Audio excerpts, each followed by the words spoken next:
గోదావరి ఎంత పలికింది అనడానికి మీకు నేను ఒక ప్రబల సాక్ష్యం చెప్తాను. ఇప్పటికీ మీరు అంబసత్రం అని ఉంది భద్రాచలంలో, వెళ్ళాలి తప్పకుండా. భద్రాచలం వెళ్లి సీతారాముల్ని చూసి వచ్చేసానంటే సరిపోదు, అంబసత్రంకి వెళ్ళాలి. అంబసత్రంలో పమిడిఘంటం వెంకటరమణయ్య గారు అని చెప్పి మహానుభావుడు, పెళ్లి కూడా చేసుకోలేదు. ఆయన అంత గొప్ప అన్నదానం చేస్తుండేవారు. ఆయన అమ్మవారిని ఉపాసన చేసేవారు. అంబా అనేవారు ఆయన నైవేద్యం పెట్టే ముందు. అంతే, చుట్టూ కూర్చున్న వాళ్ళందరికీ గజ్జెల చప్పుడు వినపడేది, అమ్మవారు వచ్చేది, చప్పుడు ఒకటే వినపడేది, అమ్మవారు ఒక్కటి ఆయన కనపడేది. మీకు ఇప్పటికీ చెప్తారు, అక్కడికి వెడితే అంబసత్రువు దగ్గరికి. ఆయన కొండ వెనక గిన్నెలో పాలు పోసి కొండ మీదకి ఇలా చూసి సీతమ్మా అని పిలిచేవారు. పెద్ద పాము అందరూ చూస్తుండగా జర జర జర జర జర జరలాడుతూ కొండ మించి దిగొచ్చి పాలు తాగి కొండెక్కెళ్ళిపోయేది. ఒకప్పుడు ఆ పమిడిఘంటం వారు అన్నదానం చేయడానికి వంటవాళ్ళు దొరకలేదు. వంటవాళ్ళు దొరకకపోతే ఆయన అమ్మవారికి చెప్పారు, అమ్మ వంటవాళ్ళు దొరకలేదమ్మా, సీతారామ కళ్యాణం వస్తోంది, ఎలాగమ్మా అన్నారు. అంటే అమ్మవారు అంది, బెంగ పెట్టుకోకోయ్, రామలక్ష్మణులు వచ్చి వంట చేస్తారులే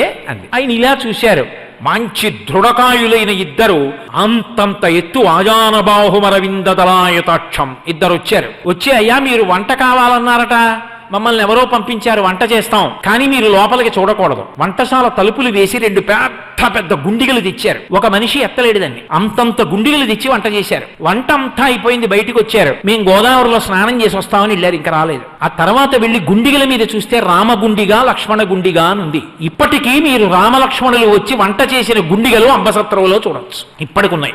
గోదావరి పలికింది. పమిడిఘంటం వారికి ఏదైనా ఇబ్బంది వస్తే గోదావరిని అడిగేవారు. ఒకప్పుడు నెయ్యి లేదు, రాజమండ్రి నుంచి నెయ్యి రావాలి, ఆ నెయ్యి రాలేదు. ఎలా? ఆయనకు అనుమానం వచ్చింది, నెయ్యి లేకుండా అభిగారం ఎలా చేస్తారు, భోజనం ఎలా చేస్తారు? అందుకని ఆయన తిన్నగా గోదావరి ఒడ్డుకి వెళ్ళారు. వెళ్లి 2 బిందెలతో గోదావరి నీళ్లు తీసుకున్నారు. అమ్మ 2 బిందెలు నెయ్యి అప్పిప్పించు, నెయ్యి వచ్చిన తర్వాత నీకు ఇచ్చేస్తానన్నారు. అలాగేనంది గోదావరమ్మ. ఆయన ఇంటికి తెచ్చారు. తెచ్చి గోదావరి నీళ్లు కదండి, గోదావరి నీళ్లు కదండి, నెయ్యి ఏమిటండి అన్నారు. వడ్డన మొదలెట్టండ్రా అన్నారు. అన్నీ వడ్డించి అభిగారం చేయడానికి ఆ బిందెలో ఇలా ఉద్ధరిని ముంచారు. నెయ్యి అయిపోయింది 2. ఆ తర్వాత రాజమండ్రి నుంచి నెయ్యి వచ్చింది. 2 నేతి బిందెలు పట్టుకెళ్ళి అమ్మ అప్పుచ్చుకున్నాను కదా, పుచ్చుకోని ఇచ్చేశారు. గోదావరిలో కలిపేశారు. నేను అందుకే మీతో మనవి చేస్తున్నా, గోదావరి తల్లి పలుకుతుంది, ఎందరికో పలికింది ఆవిడ. ఆవిడ కడుపులో లక్ష్మీ నృసింహ స్వామిని పెట్టుకుంది. ఆవిడ కడుపులో ఇన్ని పెట్టుకుంది.